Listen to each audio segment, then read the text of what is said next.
সে সবার পরে বিজেপি গোষ্ঠী সংঘর্ষে উত্তপ্ত হয়ে উঠল উত্তরপাড়া মাখলা মণ্ডল।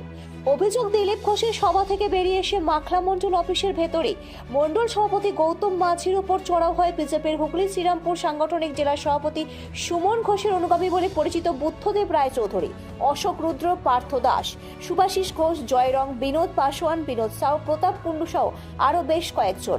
রিভলভারের বাঁট, ইট, বাঁশ দিয়ে মারধর করা হয় মণ্ডল প্রেসিডেন্ট গৌতম মাঝি সহ অরূপ দে, তাপস দে, রাজীব দেবনাথকে।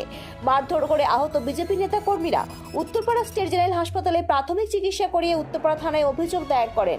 মণ্ডল সভাপতি গৌতম মাঝির আঘাত গুরুতর থাকায় তাকে একটি বেসরকারি নার্সিংহোমে ভর্তি করতে হয়। গুরুতর আহত মণ্ডল সভাপতি গৌতম মাঝির অভিযোগ, জেলা সভাপতি সুমন ঘোষ আদতে পয়সা খেয়ে দল যাতে না যেতে তার জন্য সমস্ত মণ্ডল এলাকায় গন্ডগোল বাঁধিয়ে রেখেছেন। তার লোকজনেরা আজ মণ্ডল অফিসে এসে মণ্ডল সভাপতির পর থেকে গৌতমকে ইস্তফা দেওয়ার জন্য চাপ দিচ্ছিল। তিনি রাজি না হয় তাকে এবং দলের বেশ কয়েকজন পুরানো কর্মীকে ব্যাপক মারধর করা হয়। মাখলা মণ্ডলের বিজেপি যুব মোর্চা সাধারণ সম্পাদক বাপ্পা মণ্ডল এই ঘটনায় সরাসরি জেলা সভাপতিকে দায়ী করে তাকে পদত্যাগের দাবি করেছেন। প্রসঙ্গত, রাজ্যের মুখ্যমন্ত্রী মমতা বন্দ্যোপাধ্যায় সিঙ্গুরে সভার দিনই পাল্টা উত্তরপাড়া মাখলা এলাকার সভা করেন বিজেপির প্রাক্তন রাজ্য সভাপতি দিলীপ ঘোষ। যদি সে ভয় মণ্ডল কমিটির লোকজন অনুপস্থিত ছিলেন, তারপরে পক্ষ থেকে ঘটনায় কটাক্ষ করে বলা হয়েছে গোটা দল গোষ্ঠীদ্বন্দ্বে জর্জরিত। এরা নাকি তৃণমূলের বিরুদ্ধে বিধানসভা নির্বাচনে লড়াই করবে। বাংলার মানুষ সব দেখছে, শুভেন্দু, সুকান্ত, দিলীপ, বিভিন্ন গোষ্ঠীতে বিভক্ত বিজেপি, ঐক্যবদ্ধ তৃণমূল এবং রাজ্য সরকারের উন্নয়নের কাছে আগামী নির্বাচনে খড়কুটোর মতো ভেসে যাবে। এই গোষ্ঠী সংঘর্ষের ঘটনা তারই লক্ষণ।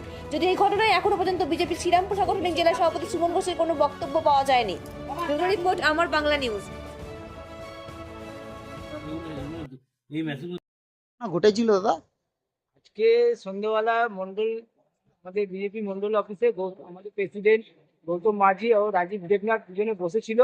হঠাৎ মন্ডলে 10-12 জন এসে সোজা ঢুকে বলে, সুমন ঘোষের নেতৃত্বে আমরা এসছি, এই মন্ডল আমরা চালাবো, হ্যাঁ আগামী দিনে আমরা চালাবো। সুমন ঘোষ মানে জেলা প্রেসিডেন্ট সুমন ঘোষের নেতৃত্বে আমরা এসছি, আমরা এই মন্ডল চালাবো, তো তোমাকে এক্ষুনি রেজিগনেশন দিতে হবে, হ্যাঁ বলে অনেকক্ষণ ধরে প্রেসার কিট করতে থাকে।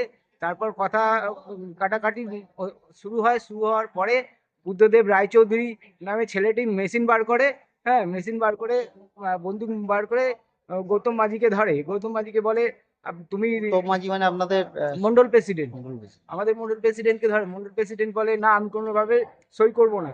তো তারপরে বাঁশ দিয়ে জয় রং দিয়ে গৌতম মাঝির মাথায় আঘাত করে। তারপরে গৌতম মাঝি লুটিয়ে পড়ার পরে রাজীব দেবনাথকেও বেধড়ক পেটানো হয়।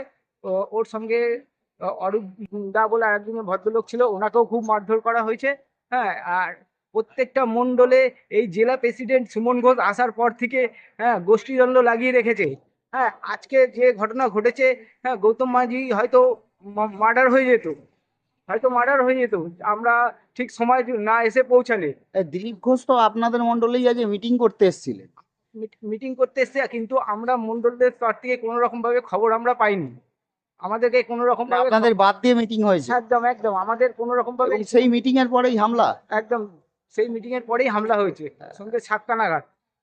আপনারা অভিযোগ করছেন যে জেলা প্রেসিডেন্টের মদতেই হামলা হয়েছে? একদম সুমন ঘোষের নেতৃত্বে, ওরা মন্ডলে ঢুকেই বলছে সুমন ঘোষের নেতৃত্বে আমরা এসেছি, আমরা সুমন ঘোষের লোক, এই মন্ডল আমরা চালাবো। তা আমরা কি করবো? আমরা এটাই জানবো যে সুমন ঘোষের নেতৃত্বে এসেছে, মানে সুমন ঘোষই পাঠিয়েছে।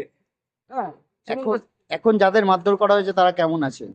গৌতম মাঝি আমাদের মন্ডল প্রেসিডেন্টের অবস্থা খুবই আশঙ্কাজনক। হ্যাঁ, তো আর রাজীব দেবনাথের অবস্থা একটু ভালো আছে, স্থিতিশীল আছে। আর অরূপদার বলে ওনারও একটু অবস্থা ভালো আছে। কিন্তু এই জেলা প্রেসিডেন্ট যেসব কাজ করে বেড়াচ্ছে, আজকে 3-4টে মন্ডলকে এইভাবে উত্তরপাড়া মন্ডলগুলোকে নষ্ট করছে, গোষ্ঠীদ্বন্দ্ব লাগিয়ে রেখেছে। অবিলম্বে আমরা এই রাজ্য সভাপতির শ্রীরামপুর সাংগঠনিক জেলার সভাপতি সুমন ঘোষের পদত্যাগ দাবি করছি। মানে আপনাদের নিজেদের মধ্যেই গোষ্ঠীদ্বন্দ্ব বলতে পারেন? একদম গোষ্ঠীদ্বন্দ্ব লাগাচ্ছে, ওটাও লাগাচ্ছে, সুমন ঘোষই লাগাচ্ছে। আপনার নাম? আমার নাম বাপ্পা মান্না, যুব জেনারেল সেক্রেটারি।